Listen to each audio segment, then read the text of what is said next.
So today is going to be an interesting episode,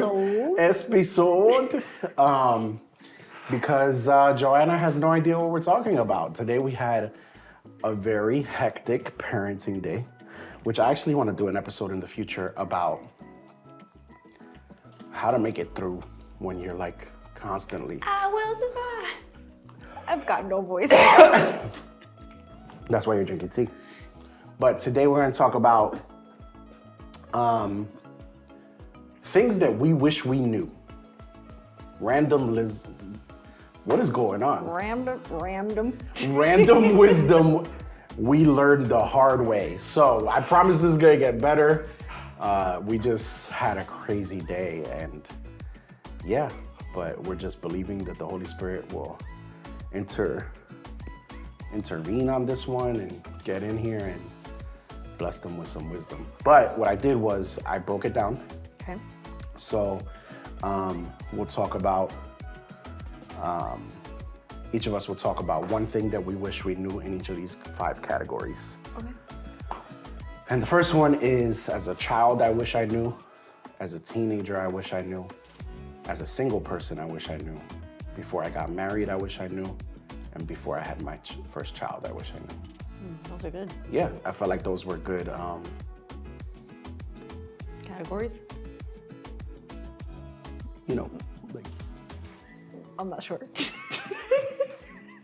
just, you know, Yep. I know. they were good. Yep. They get it. I think they get it. So, would you like to go first with what you wish you knew as a child? What I wish I knew as a child. No, you go first. Bruh, You had more time to think about it. I literally had 3 minutes. It's more time. It is more time. You are correct. That's my case. Okay, so as a child, I wish I knew, and this is probably not going to apply to everybody, but to those it does. To those it does. That it That's does. correct, right? To those that it does, or to those that it To may. those that it does apply to, I think you'll appreciate it. And for me, I think that when I think of what's the main thing that I wish I understood as a child is that it's like 2 sides of the same coin.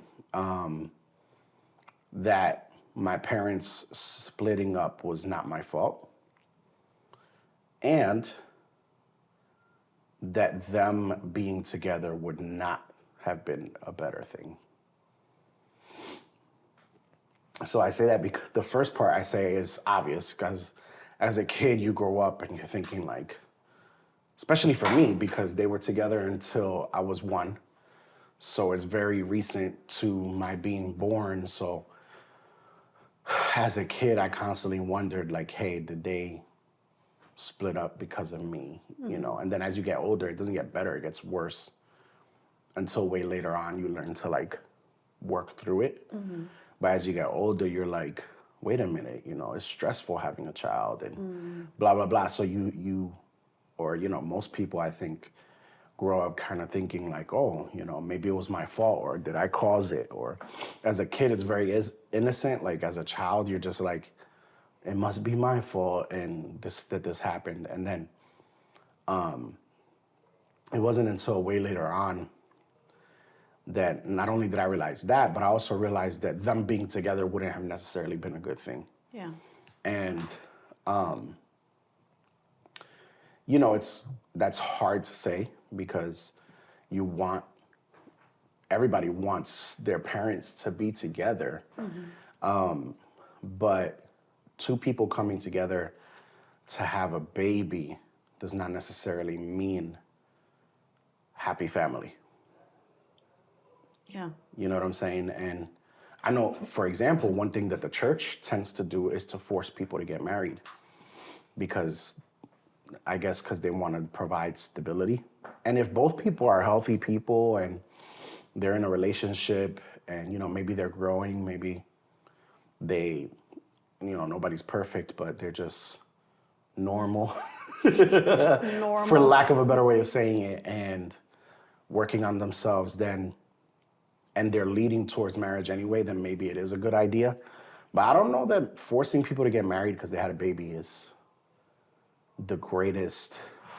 Reason, yeah, I'm not with that. I don't Now, subscribe to that. right. Now, the other thing is there's probably times that it has worked out. Like it provided a stable home and both people learned to love each other. But it's just not one of those hard, fast rules that I think produces great results all the time. Not that I subscribe to, hey, just be out here having kids, because I No, don't subscribe not to at that all. either. But yeah, It's one of those gray topics where it's like, you know, this the way that we approach some of these topics tends to be so cut and dry. And because that's easier for us as human beings, we want to just have an answer rather than put the work in to wrestle through things. or then it's just sometimes it's just lack of like it's just some ignorance in there.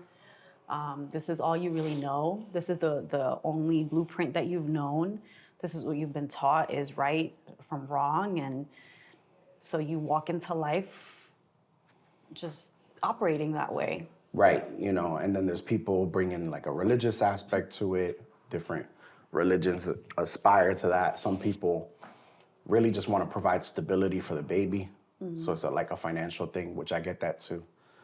Sometimes even emotional stability. Some parents Yeah. stay together because of that. So I actually want to jump back to the beginning of what you said. My parents were married for most of my life, all of my singleness. They got divorced. How long has it been now? 2 years? A year and a half? Probably 2 years and some Something change. like that. So I was an adult married with kids, and even I, as an adult who had left the home, I had thoughts of, could I have played a role in their splitting up? Even I had those kinds of thoughts, like Yeah. some guilt, some blame, even though I fully knew I had nothing to do with it, like it wasn't my fault. It's still, It's a thought that crossed your mind. yeah. Excuse me. Yeah, and another thing is, like, you made me remember how some people, again, to provide stability, quote unquote, they'll stay together until the kids leave the house, until the kids go to college. And they're like living a miserable life. Now, granted, I'm not a champion of divorce. I'm not here like saying, oh, you know, you're unhappy, go get a divorce.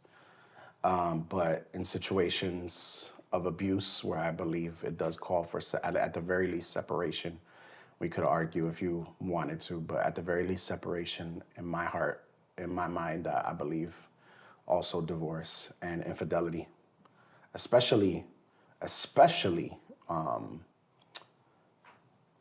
When it's repeated or repeated yeah, behavior. like it's not stopping. Well, you better kick them to the curb. Like it's not stopping. Like there's no repentance. It's just I've seen and heard of people like, you know, granted, it's understood that men typically are the ones who are I was gonna say infiel, Infiel. who are Unfaithful. and cheating on their wives, and then you have women who just will stay in a relationship for years, and he's just blatantly living that life. And listen, that's not okay.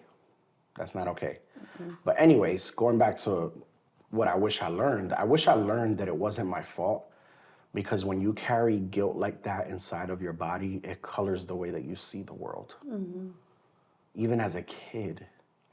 And so, like, for people listening, they if they have a similar, it might not be the same thing, just something that you blame yourself for, that you had no blame in. Yeah. Something that you think it was your fault.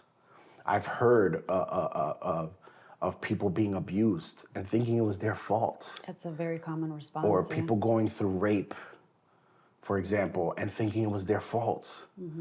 And it's like, man, wow.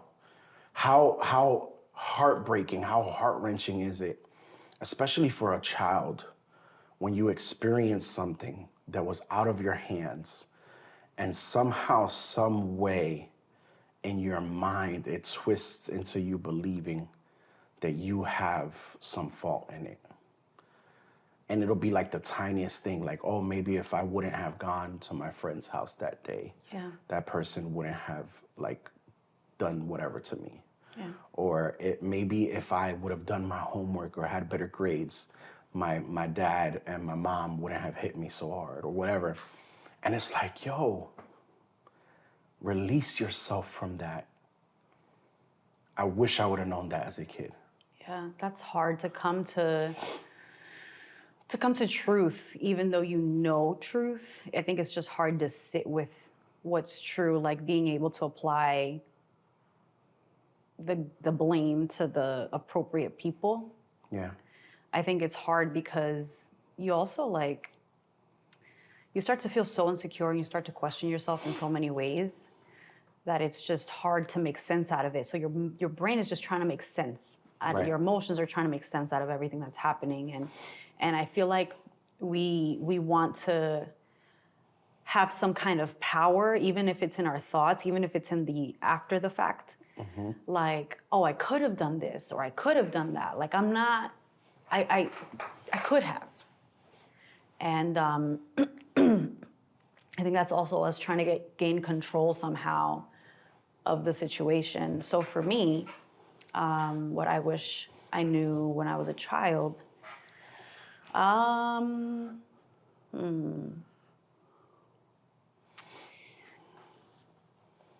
I think I wish I knew maybe how to be present and not rush through things, like in my mind or emotionally, because I've always been, growing up with the kind of upbringing that I had, I was always in survival mode. So everything was a crisis. Yeah. So everything was a crisis, and that's how my mind and my body responded. So I was always thinking ahead, which, has its pros and its cons, but I was thinking ahead so much that everything in my mind was a crisis. So I was always problem solving, even for hypotheticals. Yeah. And that didn't allow me space to be in the moment, to be present. I didn't feel secure because I could be surprised by something that happened out of nowhere and I wasn't prepared. Yeah. And so that didn't leave space for me being able to live childhood moments that were there, that I could have, like in school. That was school, like I didn't have to necessarily think about what was going to happen at home or, I don't know, whatever I was thinking about. And I could have just been present, like I'm coloring. Or, I remember we had to, a really good example, we had to, we talked about this today. In second grade, I think, I'm pretty sure, we had the task of drawing what we wanted to be when we grow up. And it was so clear to me, it was clear as day. I wanted to be a singer. And I wrote my name in lights, and then I drew myself in the middle on this big stage. And I was so excited and lit up about it, but then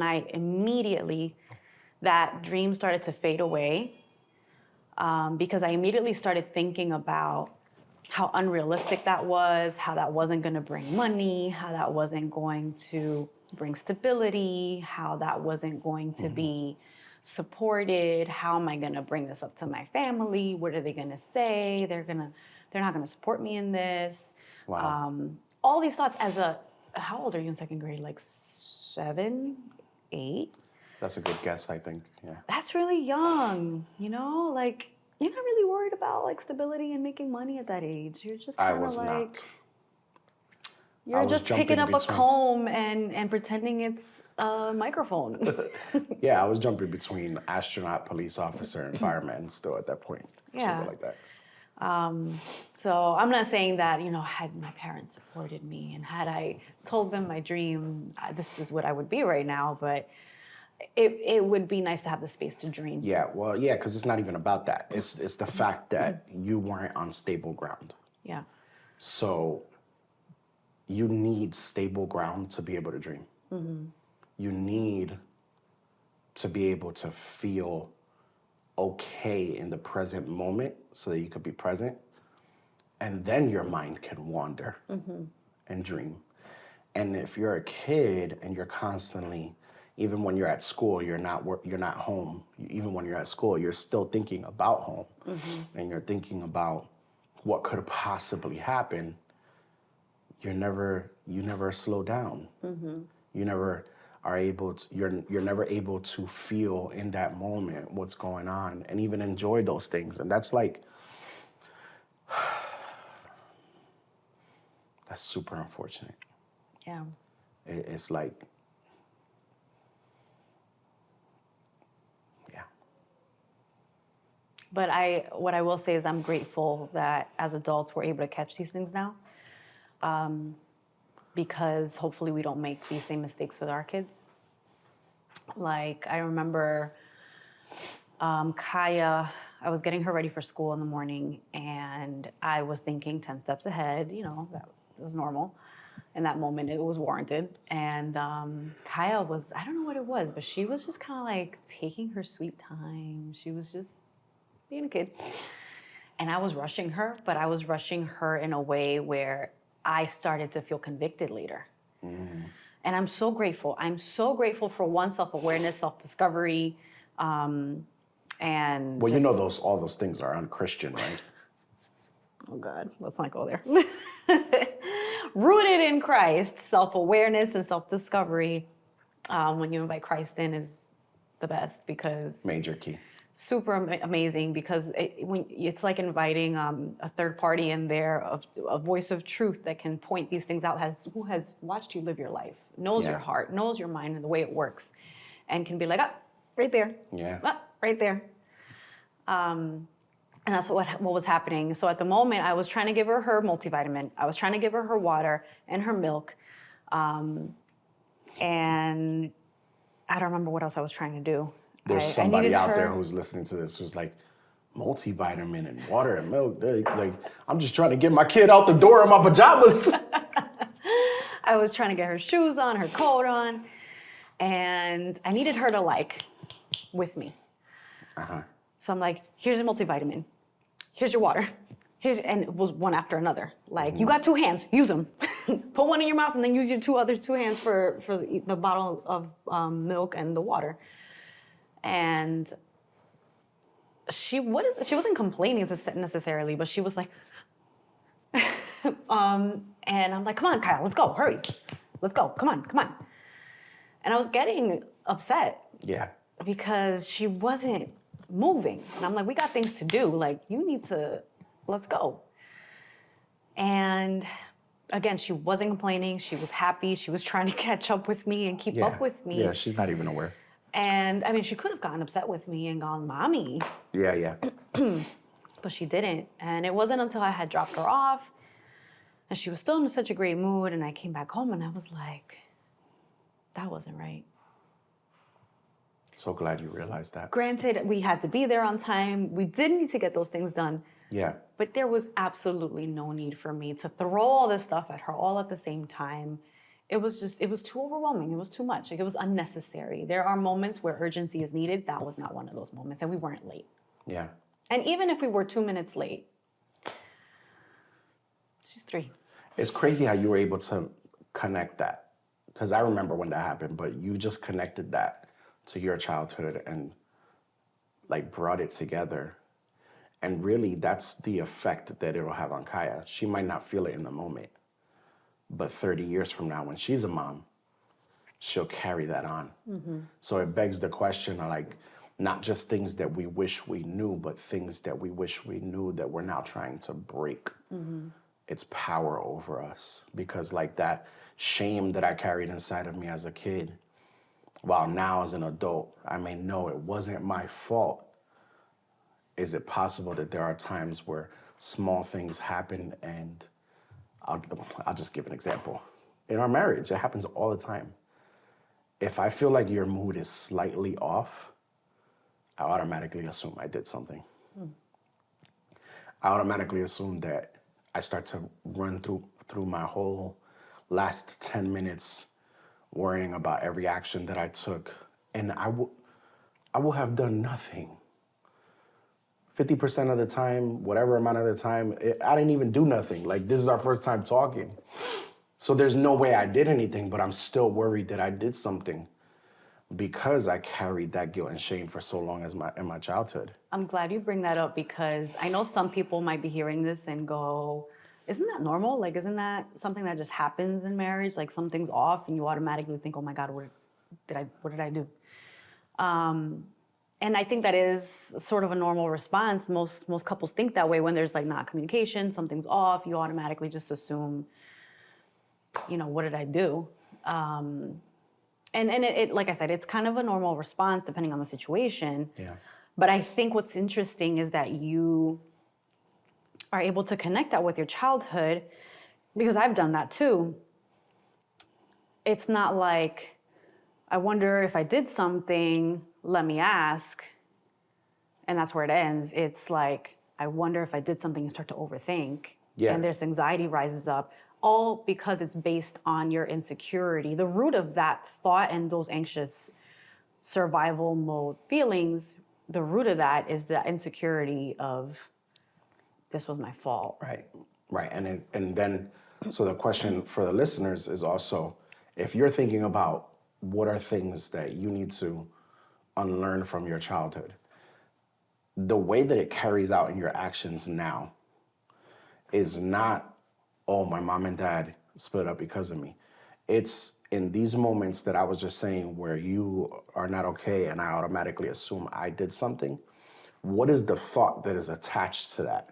Yeah. What's happening in my body when that happens? What's happening in my mind when those thoughts come? That is the effect of that childhood thing that I needed to unlearn, right? Not the thought, because somebody, like you said, people might be thinking, oh, everybody does that. No, not everybody gets as anxious and as worried as I do. Mm-hmm. Not everybody is terrified of asking you, did I do something? And then when you say no, worried that you lied to me. Mm-hmm. There are people out there who ask, you say no, and they're like, okay, and walk away. Boy. And then now everybody's body is completely tensing up. And for those of people who are listening who go through all of those things and you think it's normal, hey, it's not. Those things are not normal. It's not, those feelings and thoughts are all attached to something that you probably learned in your childhood.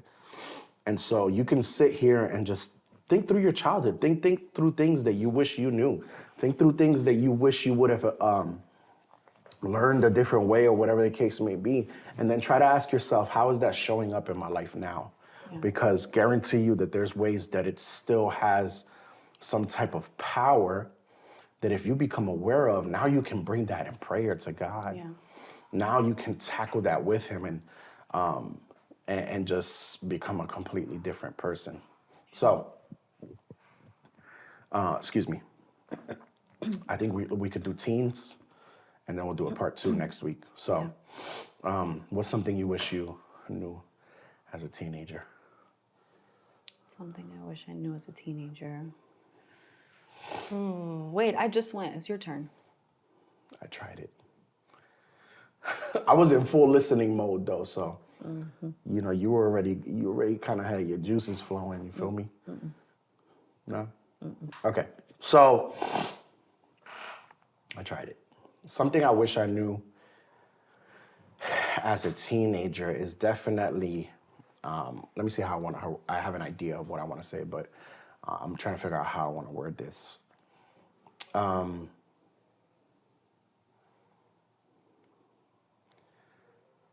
I wish I knew that trying to be perfect was only making things worse.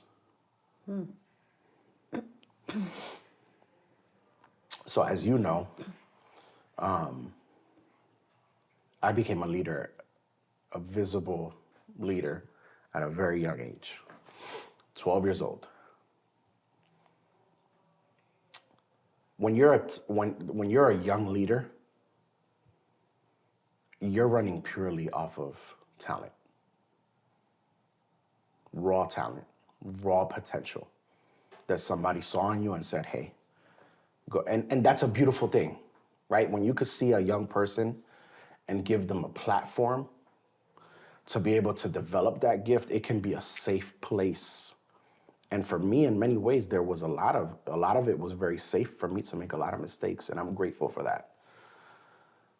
I just wish I had somebody who would have been able to be there, like, rigorously to help me develop character, discipline, and grace for myself. Because when you are leading people purely off of raw talent, you ain't read one book on leadership. At 12 years old, I didn't know anything. I didn't have prior leadership experience. I didn't have life experience. Mm-hmm. I was just this kid. I didn't even know I was a good speaker. I didn't know that. It's not like there was public speaking in those grades. I wasn't doing Toastmasters on the weekends with my mom. No, they just randomly told me, lead this little Bible study, and all of a sudden, I have the speaking gift. Where did I get that from? I have no idea. Obviously from God, but you get what I mean, right? Mm-hmm. And so, a young person leading is leading from raw talent. And yet, leadership always demands good character. Mm-hmm. And so a young person leading, most of the time, is going to have serious character flaws because they're still figuring out life. Mm-hmm. And so I was hard on myself because people were hard. The people who I was leading were hard on me. They expected a lot from me.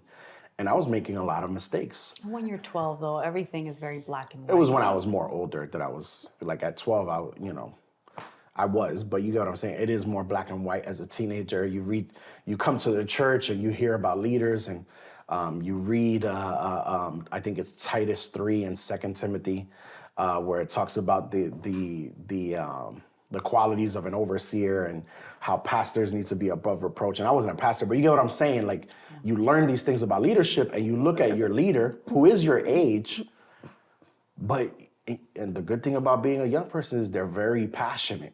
So they become passionate about the word, but there's another side to that. The other side is they're a little too zealous, right? And all of us were a little too zealous. We didn't really have grace for each other. We didn't hold space for each other. We didn't know how to do these things. We didn't have those tools. Mm-hmm. And so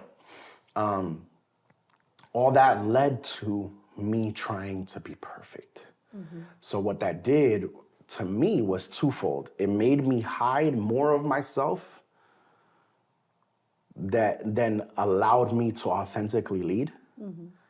And it made things worse. It made it harder for me to live for God and to lead people because I was trying to be perfect. Mm-hmm. I wasn't trying to yield to the Holy Spirit. My motives were for God, but it was also for people. And what happens when you mix mud and water? It doesn't matter how clean the water is when you put it in. It's still muddy water. Mm-hmm. And so while I had a motivation to want to live for God, I also wanted to do it for people. So it was muddy. Yeah. And you wanted to live a regular teenage life. What that came with it. I also was just figuring things out, right? Yeah. And so I wish that as a teenager, I wish I would have known that. I wish I would have known that I was trying to be perfect because I didn't know. If you would have asked me, I would have told you, no, I'm not. I'm just trying to live a holy life or something like that. I don't know what my 15, 16-year-old self would have said. But not only that, I also wish I would have known that I was just making things harder for myself. And if I would have just been able to approach God humbly as who I am, like I do now, I think I would have been in a little bit better of a place. I think I still would have needed to learn. Mm-hmm. I still would have needed to learn. I still would have needed to grow, and that's okay.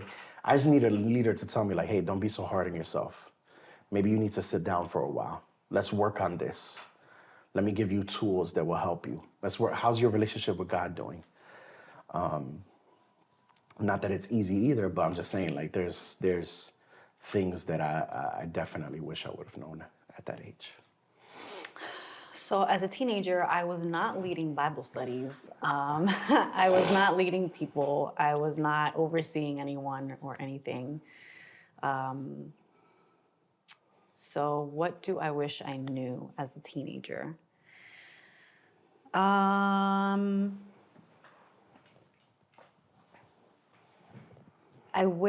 think I wish I knew how to,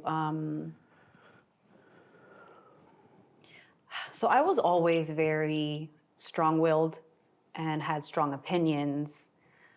But there were moments that I think, I don't know, I kind of was just like, all right, fine, if that's what you want to do, all right, that's what we're gonna do. Let's just do it. And I think there were moments where, and maybe this is asking too much of myself, maybe, I don't know. I wish there were maybe moments where I didn't allow, I guess, peer pressure or pressure to make decisions for me. I wish that maybe that core of me that was always very strong-willed was confident in a different sense, because I feel like I was always pretty confident, but I think I was always like ready to tackle something. I was always ready to like defend something. And I think I just wish that the confidence, like there was more to that the confidence was more like, this is what I think and this is what I know, and I'm chilling in that. Like I don't need to express it. I don't need to convince you of it. It is what it is, and that's it. You can respect what I'm saying, and let's leave it at that. You do what you want to do, and leave me to what I want to do. Because I think that sometimes led to poor decisions, or led to poor decisions and decisions that I regret. So I wish that I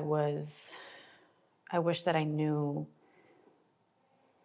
how to be know a different side of confidence, be like just more secure in the sense where I don't need to fight all the time, like just accept my answer.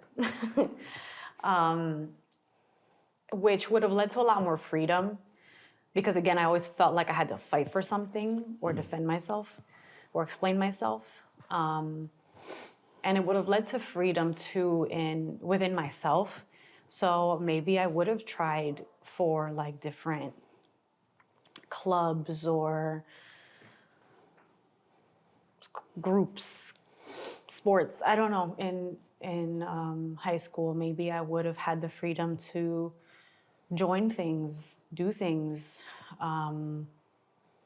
that one I thought I was not so bad at, or I would have enjoyed, but I didn't. Like for instance, every single time I've ever been a part of any singing production, it's not because I joined. It is not because I joined. It is not because I was like, hey teacher, pick me. Never.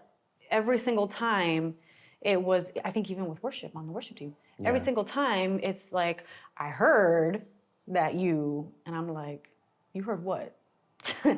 Or I was like, someone walked in on me singing or humming to myself, and they're like, hey, Miss So-and-so, to the music teacher, Joanna can sing, you should, whatever. And then the teacher pulls you over and is like, hey, let's play the song and sing along. And I'm like, okay. What? So I wish maybe if I had that another side of me that was more confident and free in that way, I think I would have made better decisions, not fallen into poor decision making, and just it would have just given me the freedom to just be me in those different ways. And I think it would have helped me not to be so guarded. Wow. I have so many questions, but we have to honor time right now and end. So maybe we'll elaborate on that one a little bit. We'll start off with elaborating on that one, recapping and elaborating on those. And next week, we will jump into what I wish I knew what I wish I knew while I was single, what I wish I knew before getting married, and what I wish I knew before having my first child, which should be fun. So stay on the lookout for part 2. We hope you guys enjoyed part 1, and we hope you guys have an amazing week. God bless you guys. See you guys soon. Peace.